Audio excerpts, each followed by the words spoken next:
而且提醒大家一定要特别注意个人这身体的温湿权。伫花莲呢有一间长照中心，互人检举，讲是一个外籍看护咧帮一个四大人洗身躯的时阵，竟然开直播，而且呢这影像是伫网络顶悬来流传，这已经严重侵犯到隐私权，也个涉犯违法。所以即摆呢，这个机构已经甲这个外籍的看护甲停职，也那卫生局也介入调查。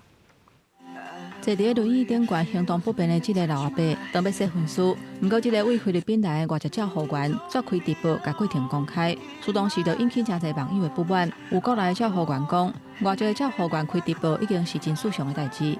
他们可能不会觉得怎样，因为以他们自己的角度来说，因为他是外籍的，他也不是台湾的年轻人。我们认识的很多外籍的都很喜欢玩啊。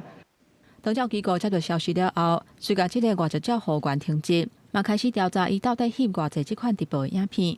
这个涉案的照护员讲，伊是咧做生活的记录，直播并无任何的收入。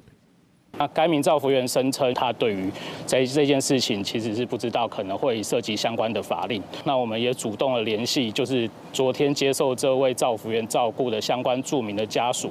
主动去说明这个事件，然后并且也向这些家属致歉。卫生局表示，用影片散布照护行为，无论是护理之家或者是长照中心，拢有可能违法。不过，因为目前看到的影片无法度辨识这个防翕的伊的身份，敢有犯着各自法，也会厘清，会先依法甲这个机构裁罚。因为它是属于护理之家，所以我们就必须要用所谓的护理人员法那去对这家机构做适当的裁处。